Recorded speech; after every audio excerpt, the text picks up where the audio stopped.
திருப்பூர் மாவட்டம் பல்லடம் அருகே லாரியை முந்த முயன்றபோது கார் விபத்து சிக்கியது. விபத்து தொடர்பான பதற வைக்கும் சிசிடிவி காட்சிகளை காண்போம்.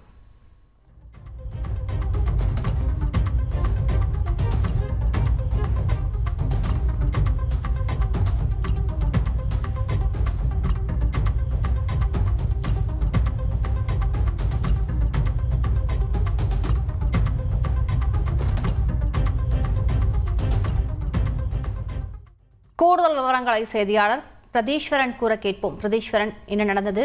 காரில் இருந்தவர்கள் தற்பொழுது எப்படி இருக்கிறார்கள்? விவரங்களை பதிவு பண்ணுங்க.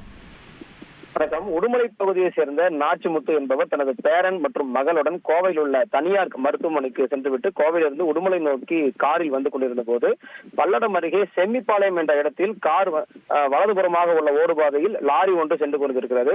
இடதுபுறமாக சென்று கொண்டிருந்த நாச்சிமுத்துடைய கார் லாரியை முந்த முயன்ற போது லாரி மோதியதில் விபத்தில் சிக்கியது. இந்த விபத்தில் காரில் பயணித்த 3 பேரும் படுகாயமடைந்தனர்.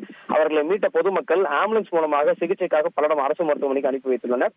திருச்சி கோவை தேசிய நெடுஞ்சாலையில் ஏற்பட்ட இந்த விபத்தால் சுமார் 1 மணி நேரம் போக்குவரத்து பாதிப்பு ஏற்பட்டது. மேலும் விபத்தில் சிக்கிய 3 பேரையும் அரசு மருத்துவமனைக்கு அழைத்து செல்வதற்காக வந்த ஆம்புலன்ஸ் ஓட்டுநரிடம் அங்கிருந்த பொதுமக்கள் 2 பேர் விபத்தில் சிக்கிய 3 பேரையும் தனியார் மருத்துவமனைக்கு தான் அழைத்து செல்லணும் எனவும் அரசு மருத்துவமனைக்கு ஏன் அழைத்து செல்கிறார் எனவும் வாக்குவாதத்தில் ஈடுபட்டனர். மேலும் இந்த ஆம்புலன்ஸ் இயக்க விடாமல் ஓட்டுநர் வாக்குவாதத்தில் ஈடுபட்டதால் சிறிது நேரம் அங்கு பகுதியில் பரபரப்பு ஏற்பட்டது. மேலும் இது குறித்த சிசிடிவி காட்சிகள் தற்போது வெளியாகி பரபரப்பை ஏற்படுத்தியிருக்கிறது. விரிவான விவரங்களுக்கு நன்றி பிரதீஸ்வரன். செய்திகளை உடனுக்குடன் தெரிந்து கொள்ள உடனே சப்ஸ்கிரைப் பண்ணுங்க.